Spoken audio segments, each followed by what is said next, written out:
I'm Non-Zero Sum James, your companion on this exploration of win-win games. The Prisoner's Dilemma, a problematic poster child. The Prisoner's Dilemma is the go-to example for game theory noobs and experts alike. It's a non-zero sum game that introduces payoff matrices. It has a Nash equilibrium that is not also Pareto efficient, helping us distinguish between the two.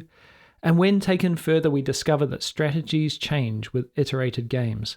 It's got it all, or does it? This post explains the Prisoner's Dilemma and details its benefits, while the following series will question whether or not it's really the best advocate for game theory in the real world. The premise. You have robbed a bank. You've cracked the safe, packed the money bags, jumped in your getaway car with your partner and sped off down the highway, only to find yourself tailed by the cops. As you weave through dark back streets, you hurl the money bags out the window to avoid being caught with the evidence. But alas, eventually you reach a police cordon and screech to a halt. The jig is up. You and your accomplice are arrested and taken in for questioning.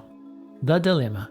The Prisoner's Dilemma involves the separate interrogations of you and your partner. The cops don't have enough evidence to put you away for robbery. If you and your partner are loyal to each other, by staying silent, the cops can only nab you for the stolen car, which is 1 year. So they are trying to make you rat out your partner by offering leniency.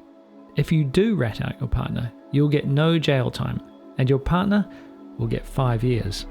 This is already a dilemma, because if you have any loyalty to your partner, getting 2 years between you is better than one of you getting 5 years. On the other hand, you have the chance to avoid jail altogether.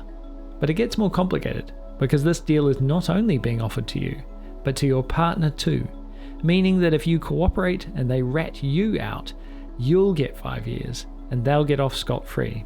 If you both betray each other, then you both get convicted. But you also both get leniency, 2 years each. We represent this in game theory by using a payoff matrix linked in the description. You have two choices: cooperate and get 1 year if your partner also cooperates, or 5 years if they don't. Or you can defect and get 0 years if your partner cooperates and 2 years if they don't.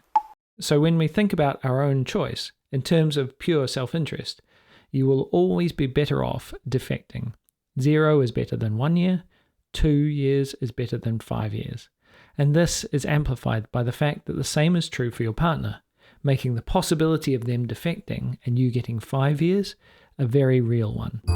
In game theory, this is called a Nash equilibrium.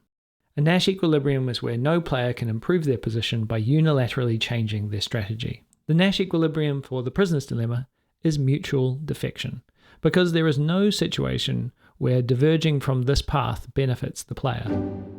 But if the answer is so clear, why is it a dilemma? And why does it feel so wrong?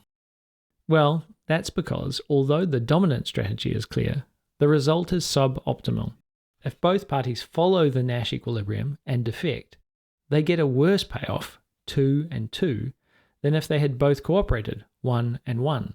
In game theory terms, the Nash equilibrium is not Pareto efficient.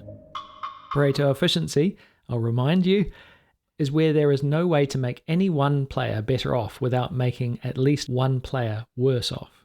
Thus, the Pareto efficient solution for the Prisoner's Dilemma is mutual cooperation. The dilemma in the Prisoner's Dilemma arises from the conflict between the Nash equilibrium, driven by self-interest, and the Pareto efficient outcome, which benefits both players. So, is there a solution? In the next part, we will explore how the Prisoner's Dilemma applies, or fails to apply, in the real world, and see how iterated games change the dominant strategy, better reflecting our moral intuitions. We'll look at the limitations of contained one-shot games and the idea of rational actors, and ask, is the Prisoner's Dilemma ultimately a force for good in the world? Or could the field of game theory find another poster child? This series of posts will look at candidates that better reflect and are more positively applicable to the real world.